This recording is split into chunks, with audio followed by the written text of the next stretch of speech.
Matatapos na ang isa pang proyektong infrastruktura na naglalayong malutas o maibsan ang problema sa trapiko sa Metro Manila.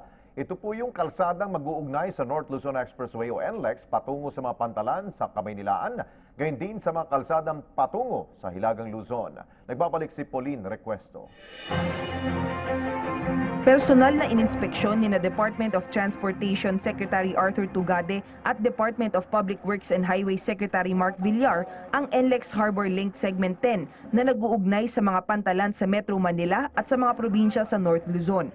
Sa pamamagitan ng naturang infrastruktura, inaasahang mababawasan ang traffic congestion sa mga pangunahing lansangan na karaniwang dinadaanan ng mga truck. Anywhere between maybe 30%. A very rough estimate lang po.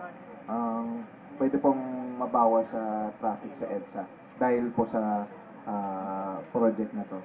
Bukod sa pagresolba sa problema sa trapiko, inaasahan ding mapapabilis ng Harbor Link ang pagtransport sa mga goods o kalakal. Oras na mabuksan ng expressway na may habang 5.7 kilometers, 10 minuto na lang ang inaasahang travel time mula sa Manila Port hanggang North Luzon Expressway. Mahigit 50% ng tapos ang proyekto at target ng DPWH na matapos ang konstruksyon bago matapos ang taon.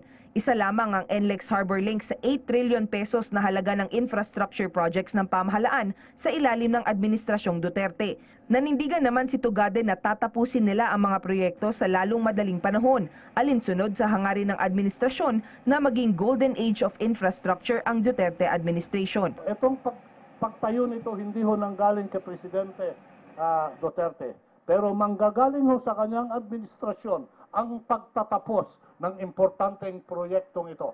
Pagkat dapat lang hindi na ini-inspeksyon ngayon ito, dapat pinapakinabangan na.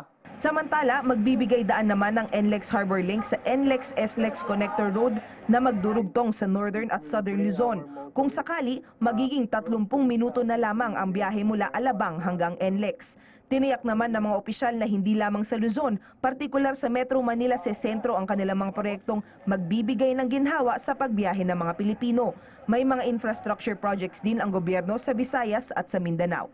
Para sa PTV News, Pauline Recuesto.